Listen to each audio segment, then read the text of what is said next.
बोलिए सद्गुरुदेव भगवान की जय। सर्वेद वैश्य द्वितीय मंडल चतुर्थ अध्याय।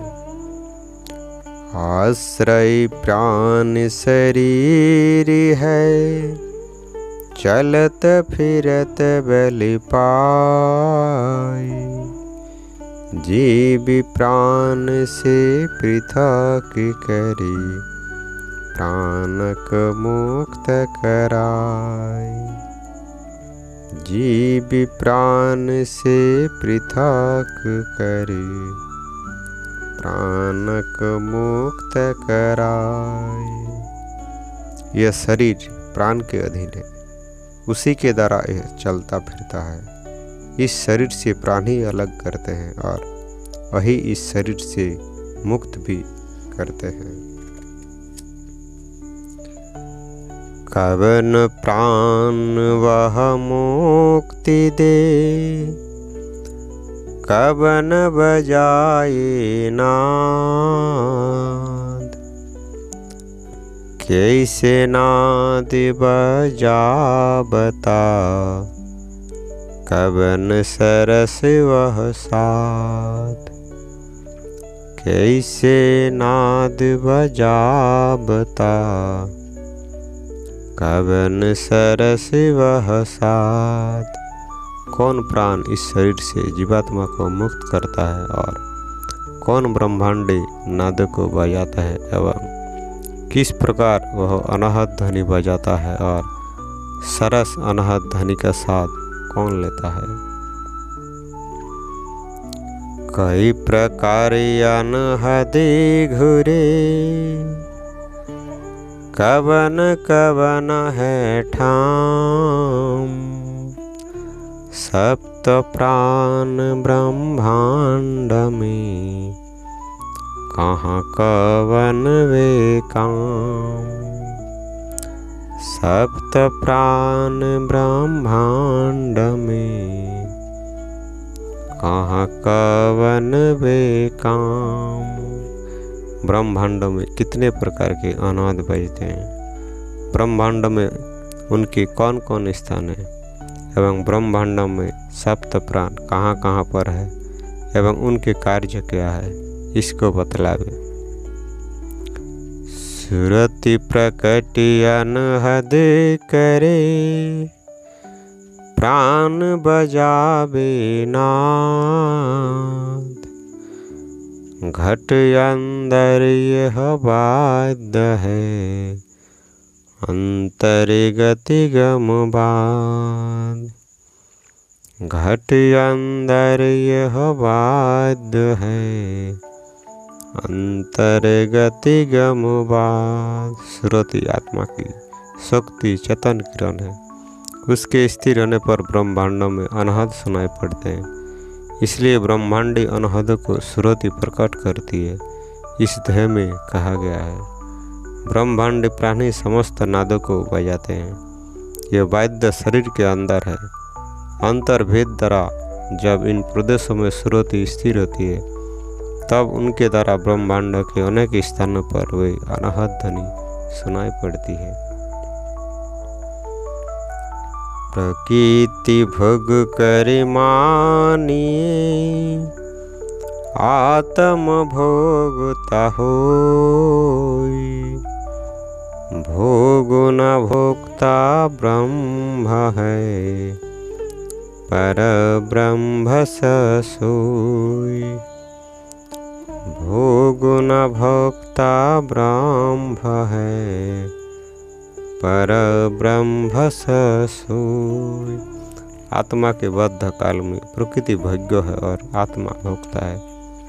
ब्रह्म न भोग्य है न भोक्ता है, वही आनंद स्वरूप पर ब्रह्म है। जल का पात्र जल से भरे, सर्व दिशा व्याप्त। बाहर भीतर पूर्ण है, जल जीवों से व्याप्त। बाहर भीतर पूर्ण है, जल जीवों से व्याप्त। जल का पात्र जल से भरा है, उसी प्रकार पूर्ण परब्रह्म जीवात्मा के भीतर बाहर परिपूर्ण है एवं वह प्रकृति आत्मा में ओतप्रोत सर्व दिशाओं में सर्व ओर से परिपूर्ण व्याप्त योगियों को अनुभव होता है। जल में जो घृत बूंदा है तैसे ब्रह्म ब्रह्मांड अनंत सृष्टि स्थिर रहे महिमायमिति अखंड। अनंत सृष्टि स्थिर रहे महिमायमिति अखंड। जल में जिस प्रकार घृत का बूंद है उसी प्रकार परब्रह्म में अनंत सृष्टि विशाल ब्रह्मांड स्थित है। उस अनंत अखंड महान प्रभु की महती महिमा है।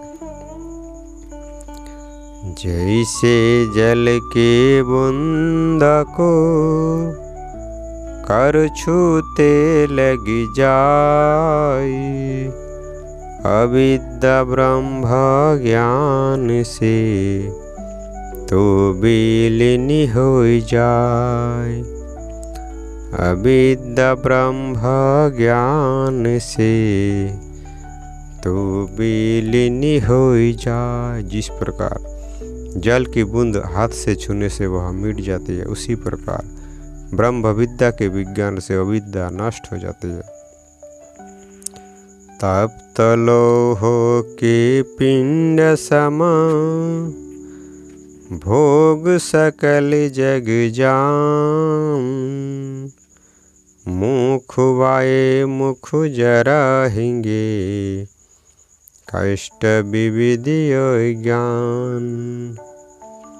मुख वाये मुख जराहिंगे कष्ट विविध ज्ञान। तप्त लोहे के पिंड के समान संसार के समस्त विषय भोगे, उनके भोगने के लिए जब मुख वाया खोला जाएगा तब मुख जलकर दग्ध हो जाएगा। जीव विज्ञान से इस विषय भोग रूपी अग्नि में जलकर विविध प्रकार के दुखों को प्राप्त होता है। जीवन में भोग की इच्छा ही पतन और अत्यंत दुख का कारण है। रोटी देखे सान जिमी आबे ताहि समीप। जीव भोग पर लोभ से आबे देह मोहि। जीव भोग पर लोभ से आबे देह मोहि। जिस प्रकार रोटी देखकर उसको खाने के प्रलोभन से कुत्ता निकट चला जाता है, उसी प्रकार ये जीवात्मा विषय भोग प्रलोभन से देहों में आकर संसार सुख का उपभोग करता है।